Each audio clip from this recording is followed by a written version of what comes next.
I'm going to try and save an awful lot of time and go pretty fast. And I know that I'm Scottish and I've not turned on my microphone, have I? But can you hear me? Yeah, fine, good, right. If you can't hear me, come closer. It's good, it's not a problem. Okay, so what we're going to talk about is advanced persistent attacks. And one of the reasons that we're going to talk about it is it's a phrase that we keep on hearing over and over and over again, and it's a phrase that people cannot define very well. Literally, I was in a top 10 bank, perhaps. I don't know, something's playing, it's a bit weird. I was in a top 10 bank the other day, and I actually had to explain to them what APT stood for, which is a little bit worrying if you stop and think.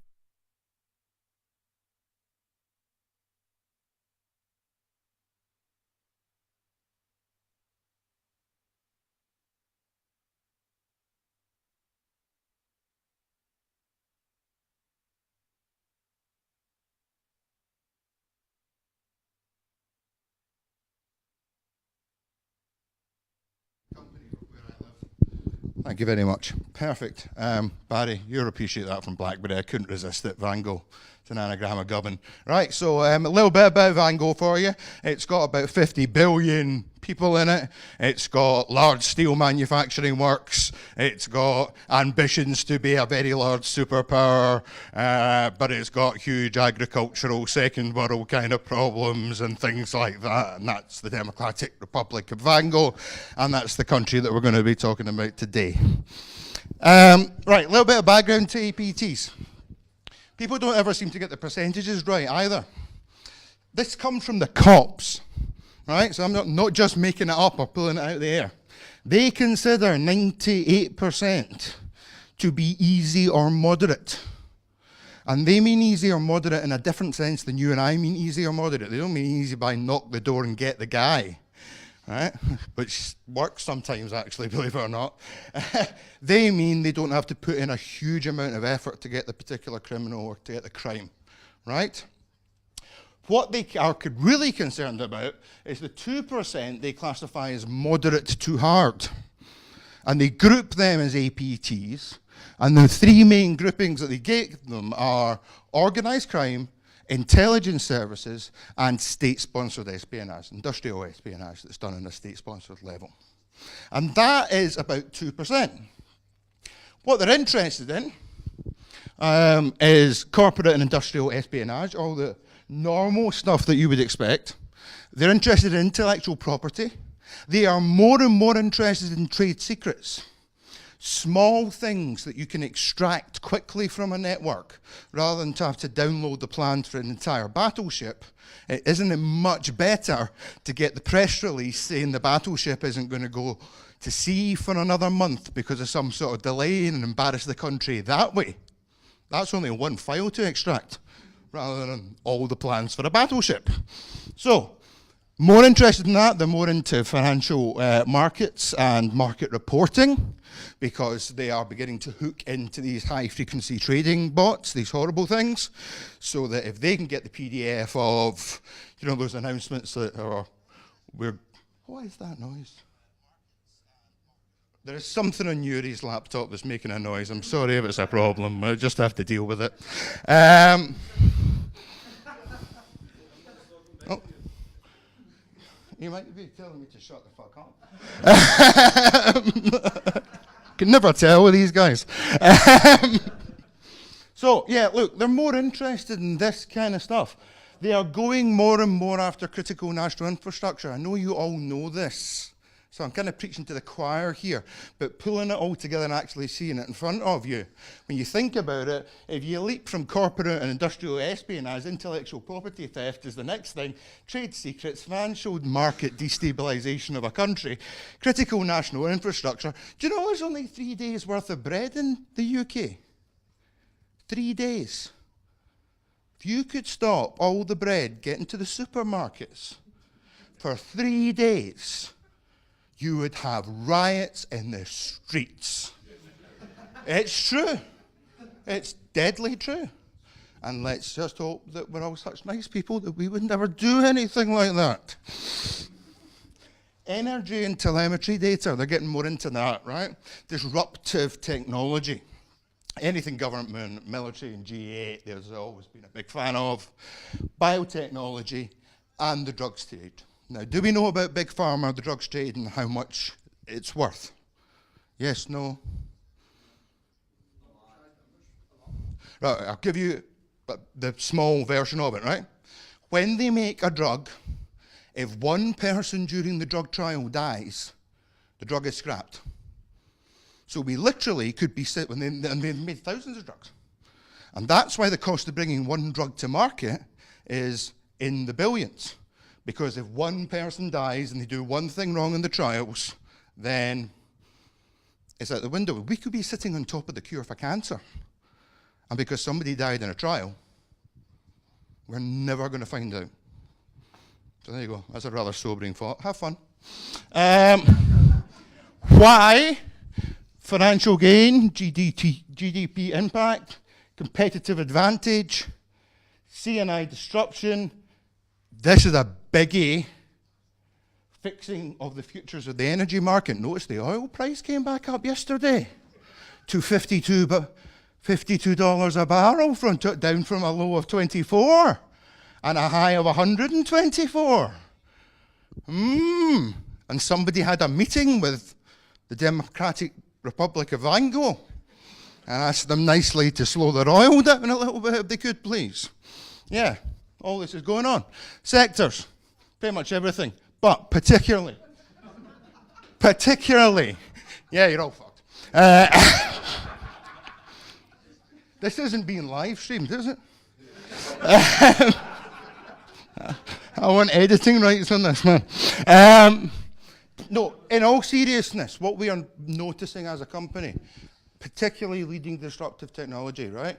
Big telcos, big companies that are working on new things, like Tesla. Good example. Unfortunately, we were one of the companies involved in the Tesla recall. So the more people keep on putting Android into cars, I think we can all agree that is a very bad thing, and we should be putting more solid operating systems like QNX would be a good choice, wouldn't it? Yeah, it runs the Eurofighter, runs an MRI. I'd drive a car with QNX in it over a car with Android in it any day of the week. You want to speak to that man there? Anything leading disruptive, so they're going after the startups just as much as they are the big BPs and the ESOs and things like that. They're kind of diversifying. At the same time, the level of APT and the level of script kiddie are becoming to meet each other. And if you want an example of that, if you're a techie, Mimikatz. Prime example.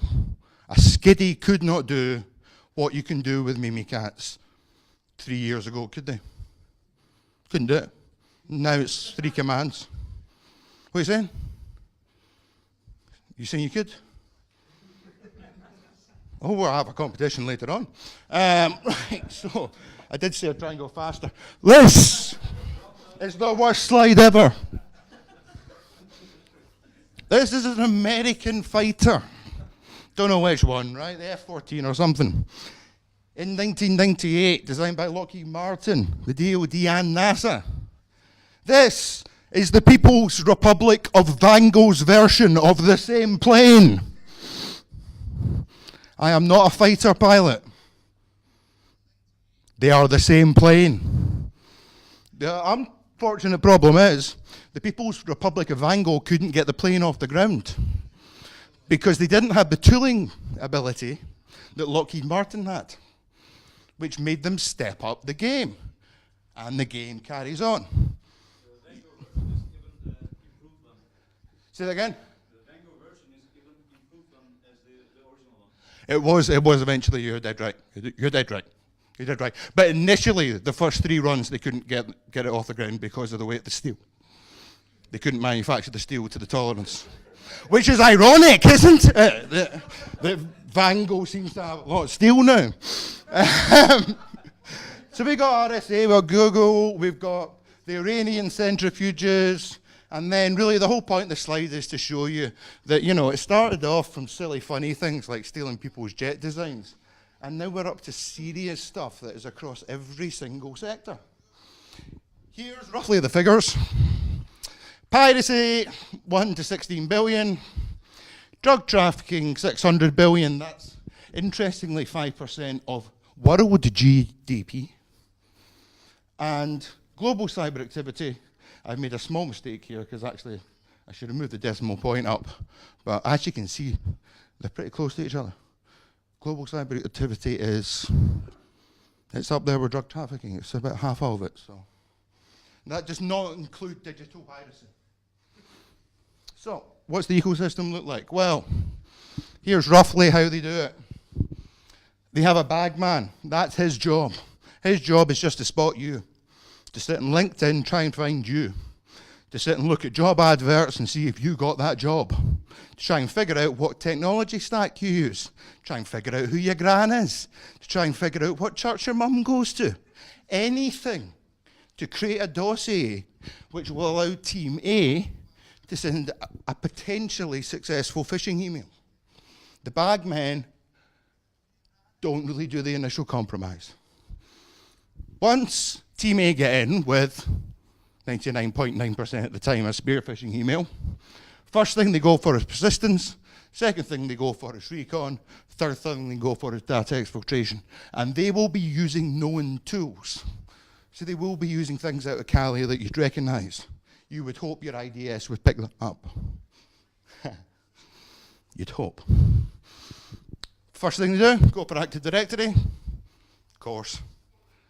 Pivot through Active Directory, put it out to your command control center. Next thing they go for is the critical assets, financial market data. They exfiltrate that. Then backdoors for persistence. Leave the command and control computer going. Close everything down, just go nice and slow and nice and quiet and wait until the company makes an announcement or you want to destabilize them or do what you want to do to them. So, that's roughly the principle. We can do this one dead quickly, because it's like teaching granny to suck eggs. If I'm company A, I need supplier B to make my new thing, my new fancy thing. And then supplier C's got to do the build technique. If at any point it gets stolen, the IP gets stolen from these two places that are weak, because they're part of the integrated supply chain, then company B gets to the final product first. And this happens all the time. And don't think that it doesn't, that it's not going on every single day. With everything, from pharmaceuticals to soft drinks. Okay. How are we doing for, how much time do I have, guys? 20 minutes. Really? Can we do 20 minutes? Can you guys take 20 more? Yeah, okay, cool. Sweet, let's start boring these people. Okay. So here's your traditional way of doing it, that you'd walk into the dodgy company and you see, or you're like, oh, we've got a security because we've got antivirus. Oh, what does your antivirus do? Oh, it hashes known values of viruses. Trivial. Let's all say it together. 1, 2, 3. Trivial. Can put in a fucking full stop and then recompile it and you're done. Right, IP addresses. Let's all say it together. Easy. Whitelisting. Domain names. 1, 2, 3. Simple. Yeah, think about it. Don't let your staff go to dodgyladies.com. Or you're actually in this city, maybe that's allowed. Network and host artifacts. Stuff that's actually been physically put into the system. That's where it starts to get annoying. Because you can take them out, but you can never be 100% sure of them. The tools are challenging. And I don't know why that says TTP, it should say ATPs. The ATPs are the tough ones because they're coming in with their own tools. Let me just go back up slide. I forgot to say something. Oh no, I haven't, it's just further on. Okay, so you can see next to it, like, your end users are your first line of defense, your authentication, how good your authentication is, how good your network is what's defending you there. Your network, your firewalls, your artifacts are defending you there. This is the bit where people are getting into trouble, Because everybody's wanting threat intelligence, everybody's wanting to have a SOC, but nobody actually knows. Have you ever read, is anybody a Hare Krishna? Is anybody a Hare Krishna? Because I don't want to offend them. No, so I can tell this. Right, or a UFO guy. Right? Do you know those books on UFOs, right, about the pyramids? And you read they've got 11 chapters. And you read the first 10 and you go, hi, the rocks are really big. How did they move all the rocks in that amount of time? This makes total sense. And then you turn to chapter 11, it says aliens did it. This is the problem we have with threat intelligence. I defy you, go get a threat intelligence book. It will tell you what to look for. It will tell you how to do bits of it. Get to the chapter that says, and now what do I do with all this shit? Totally blank. Nobody's figured that one out yet. So, you need a good early warning system. You need attacker alerting. You need decent SOC services, and these people need to be talking to each other on a constant basis. Physically talking, not just, well done, you can install Splunk kind of talking, right? Okay, here is actually an example of one of the exploits that we had that I wanted to talk to you about. As you can see, all the IPs are in Vango. Right, the command and control center's in Vango. That's its DNS exfiltration. No, it's not. Right, they don't exist. Try bash your head against them all day, nothing will happen. And that's pretty much how we managed to do it. Let me show you the remediation, because it's quite a nice graph and it kind of puts it into context. This took 6 months and cost about £7 million. So, do you know when you read in the newspapers, it's a £10 million remediation, a £10 million hack, and it's going to take 9 months to fix? Here's why. Don't tell anybody else. Let me go back a second. Right, the attacker's in, and they got availability. Security control efficacy doesn't exist, and our understanding of the attacker is that tiny little turquoise line there.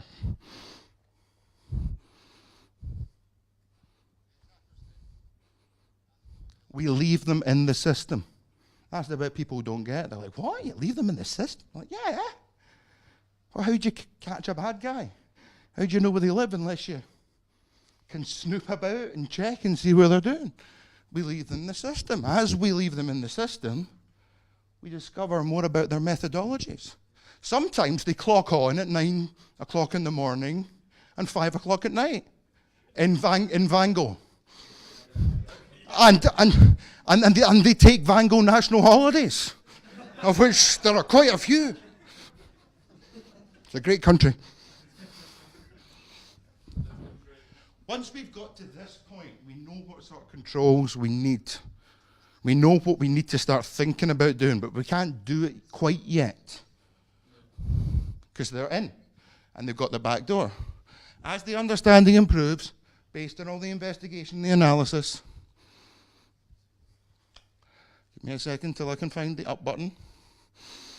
The attacker stays active due to our lack of understanding of what he's doing, or us not telling it, or how he's doing it. Notice how the lines cross at this point. As we've figured out what he's done, the controls are improved. The more we can understand about the hacker, the longer we can leave them in the system, the better, more efficacious we can make the controls that we put in place. Improvements to the controls reduce the attacker's mobility, so we start to box them in, but not so much that they think they've been caught. Because then, this is my favourite bit. Attacker stays active, of course they do. And bang, that's the point of remediation. That is a weekend. Not joking. Whole company will be done in a weekend.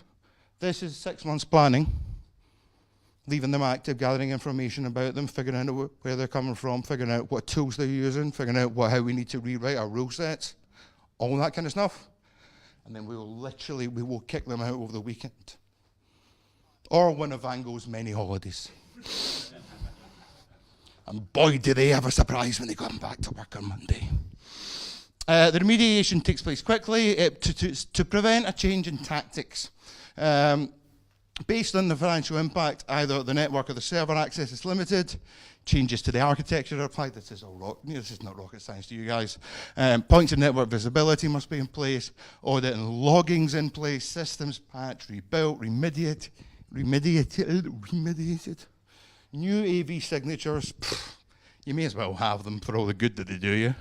All controls are turned up and monitored aggressively. I would add staff training into this.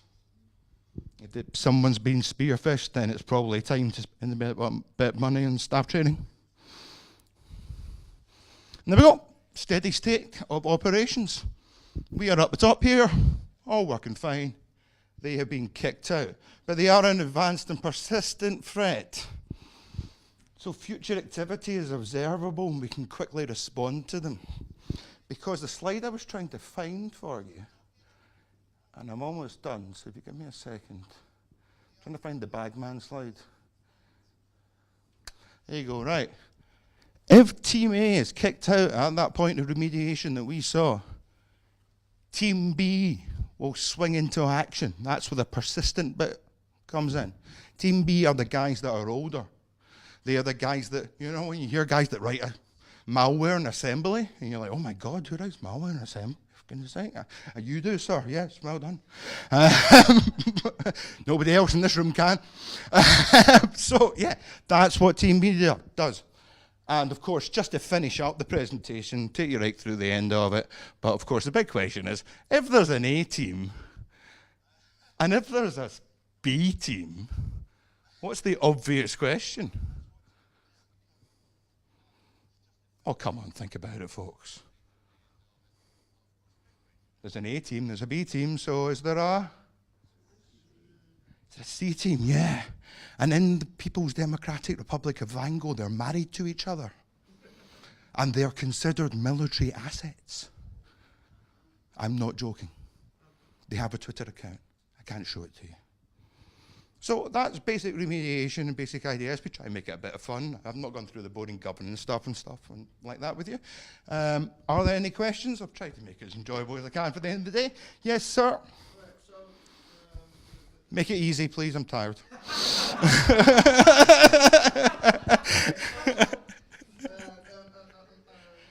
you kick them out, Yeah. you also legally pursue them to It depends who they are, right? If they turn out to be, let's say, the Russian mafia, there ain't no point in writing a letter to the Russian police. We work for the client, right? We have found nation-state terrorists, script kiddies, anonymous, three-letter agencies in places, right? And if that happens, we pick up the phone. We have a phone number. And we say, should you really be there? Is there some kind of, thing going on that we don't know about? Otherwise, you've got 48 hours. We're about to boot you out the system. They can get their SIMs back in. It's not our problem. Sounds harsh, doesn't it? But it's reality. Second question, if I may. Yeah. First one was great. Yeah, go for the second. I'm wondering, we were talking about A team and B team. The C team, I can't show you the C team. This malicious hacker from Vango is in your system. Uh-huh. It's doing stuff. They're bastards in Vango. The C team has not been activated. And Right, okay, yeah. out, what if the C team Yeah, because the A team will be using script kiddie tools to a high level, like there'll be metasploiting stuff and things like that, but they won't just be hitting Armitage, They will know how to do it. You will notice the B team by their network traffic, and then eventually you'll find their binaries, and you'll notice that their binaries have been handwritten, right? And then the answer to your question is the C team is one level of craftiness. Above that, it's even harder to find. It's even more obfuscated. It's even lower. It's even slower. All right, so this institution hacker is either A, B, or C. Yeah. Any more questions? If it's about assembly, I can only do XOR. I can do you NAND as well, but you know. The critical factor is usually the human factor. Yes, for sure. How do you deal with that? Because Well, that's why I said education, to be honest, right? Because my as usually, as you probably will know, is that the company has education of Yep. their own workers as a last yep, priority. and it's crap. And it's crap. Yeah, it's crap. They do it. They do it for pure tokenism. How do we do it, right? How do we make it more robust? Well, I worked in education for 10 years. So the cheeky answer is you employ me to write your security software, your security training program for your company, and deliver it in a bespoke manner. The other thing that we do is we do constant checking of people, right? People turn up to, how many times have you been to a new job, done the health and safety thing, and then never done it again, right? So screen should be locked down once or twice. Questions should be asked. They should be warned once or twice. They're going to get internally phished. Then on the fourth time, they shouldn't be warned. Right? If we still have 400 people hitting that link, we've failed. And we need to look at it from a different angle. So that's the way I would look at it. Get a baseline, bring the baseline down. Because you can tell the company how much money it costs. We can literally put it into cold hard figures, and watching CEOs in boardrooms when you actually give them the money, that's the way you get them, for sure. Anything else? No comments. No. Anybody from Vango want to sue me just now? Just ran away. That's exactly what I'm going to do, buddy. Exactly what I'm going to do. It's all between whether you're faster or I am faster. I think you're faster. Thanks very much, guys. It's been really lovely talking to you.